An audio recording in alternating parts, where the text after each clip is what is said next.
Hello guys, আমি পাহাড়ি মানুষ। তো পাহাড়ি মানুষের টারজানের খাওয়ার বয়স হয়ে গেছে। তো আমার ছেলে আগামীকাল থেকে খাওয়া শুরু করবে। তাই মানে খুশি এমন একটা জিনিস যেটা খুশির জন্য অনেক কিছু করা যায়।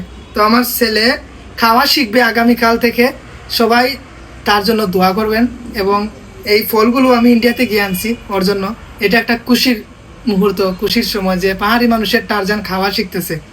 তো আমার যদি সামর্থ্য থাকতো, যেটা সত্যি কথা, আমি লন্ডনও যাইতাম। লন্ডন গিয়ে ওখান থেকে ওর জন্য ফ্রুট নিয়ে আইতাম। আমেরিকা যাইতাম, গিয়ে ওর জন্য ফ্রুট নিয়ে আইতাম। কিন্তু এত সামর্থ্যবান আমি নাই।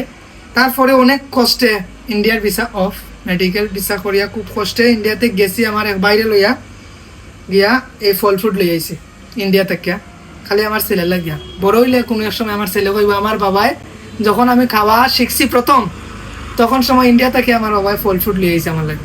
বাস এই জন্য এই আয়োজন, ছোট্ট একটা আয়োজন। ইন্ডিয়াতে গেছি, অনেক খারাপ পরিস্থিতি এখন বর্তমানে আমার।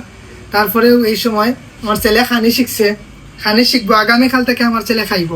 সারা বাংলাদেশের মানুষের প্রতি ভালোবাসা, সবার প্রতি সম্মান ও শ্রদ্ধা জানাই। আমার ছেলের লাগি দোয়া করবা, সবাই আশীর্বাদ করবা, যারা যেখান থেকে আমার গান শুনেন।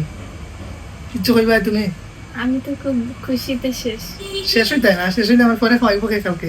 আমি তো খাওয়াইবো, কিন্তু আমার ভালো লাগে না। আমার খাওয়াইছে খানি কি